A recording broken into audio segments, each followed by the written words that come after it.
What's up, beautiful people? This is for single parents primarily, but just parents. And let's just take a deep breath.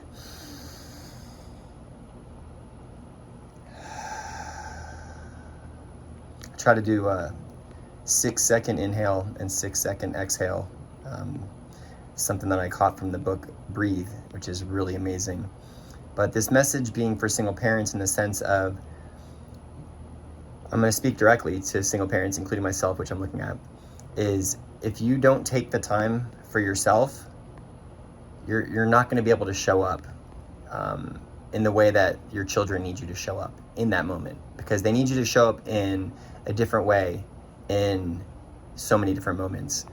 And what I mean by taking care of yourself, there's a whole circle or a wheel that you can draw on how we need to serve ourselves as parents, as single parents, for sure, because there's one, and if you're outnumbered, it's challenging because you're also working to balance your own inner path, but then you're also navigating the ebb and flows and waves that the different levels of children are on. You know, for me, for example, I have a high schooler, middle schooler, and an elementary schooler. They're all at different wavelengths. They're all at different periods in their earthly experience, and so I've yet to have one at the teenage level. So he's kind of the trendsetter for me when it comes to like what I'm experiencing in that moment. And my middle schooler is a girl, and she just operates on a whole different frequency than me in so many different ways. And then the little guy, I presume at times that since I've already had a son that's went through this, that he's going to be the same. And there's some similarities, but I'm different, and everything is evolving. And so it's like this beautiful, always moving target. And so my message about taking care of yourself is, I dropped my son off this morning at school, and I get into this rhythm, and I notice that when I'm most effective and happiest and most productive, and also much more aligned in my body, is when I have a consistent schedule, right? I claim to I can't stand schedule, but when I'm really, really good, I actually have some structure. And one of the things that I've always invested in is exercise and movement. And from the time I can remember, I was always playing something. And I enjoyed individual sports and team sports. They offered me something different. So nonetheless, I dropped my son off to school this morning, and I've got 23 minutes probably until I really need to be at my desk. And so I literally just mentally went through this. I'm going to do a quick workout on this playground for 15 minutes. And I set my timer right then and there. I didn't do an elaborate stretch, but I knew that if I didn't serve myself in that moment, I'd constantly be saying to myself, I'll do it later. Dude, it's Friday. Ain't nobody working out later in the day. But I knew that my work day would be more productive. I knew I would build stronger connections in communicating, and I would be more open-minded because I'd cleared tension. I cleared all the tension out from just a week of work and the first week of school.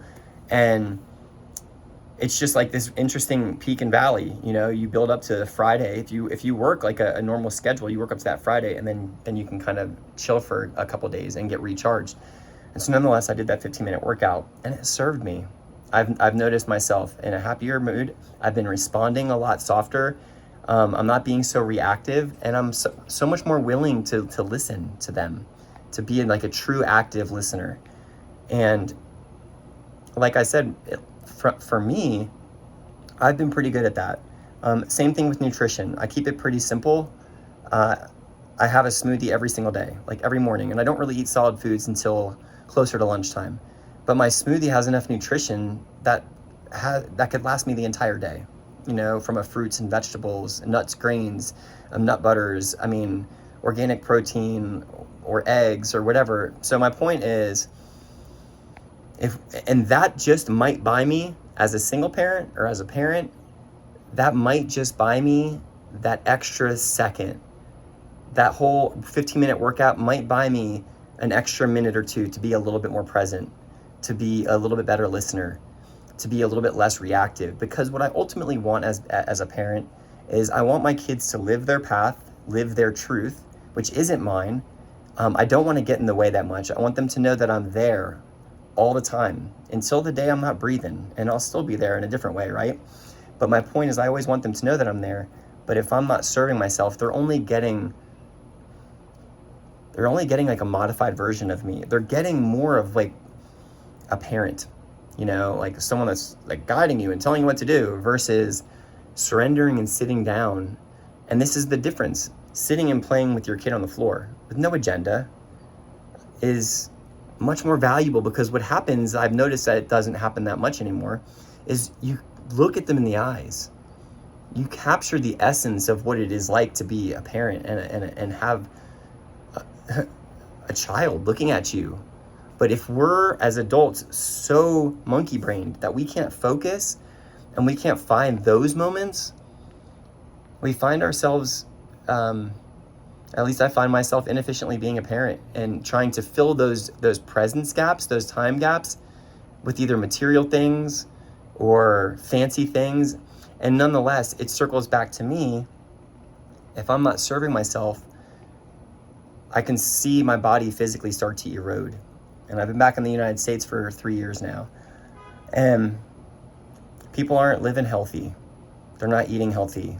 And what's happening is they're just not loving themselves. They're not loving themselves. They're not finding those little breaks, because you got 4 kids in 4 different sports. You know, you might be able to pull it off, but what's the intimate connection like? What's the connection like if you have a partner, if you're in marriages or partnerships? What's the connection like when you're so busy? And with both parents working full time. And so my point is, like I said, starting that workout early. And for some, like I said, it's a workout. For some, it's a walk. For some, it's not eating meat for a few days. For some, it's just going on a little cleanse. For some, it's having a smoothie for breakfast for the next 3 days. For some, it's not having dairy. For some, it may be not having bread for a few days. For some, it may not be, having alcohol. And for some, it may be sleeping for 10 hours for 4 straight days. And for some, it may be not watching any TV for a day and reading a book.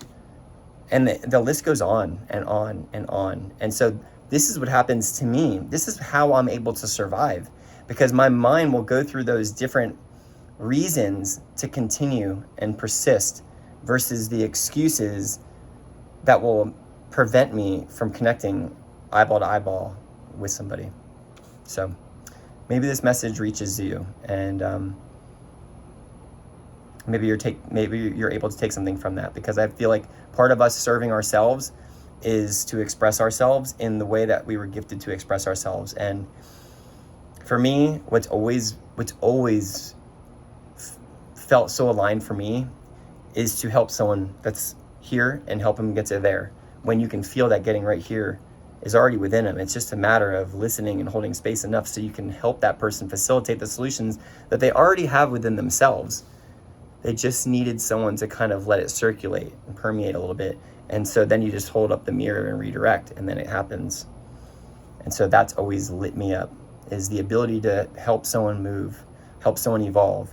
And the beauty in the last year I've been fully single, but the last 3 years being back also, is I'm able to almost coach myself in some ways, because I hadn't been alone for so long. Like, I had been in partnership for almost 18 straight years while having kids. So it's really interesting how the little moments where you serve yourself and love yourself and nurture yourself and care for yourself. And it's so funny how that can peanut butter spread your positive vibe to the planet. So much love.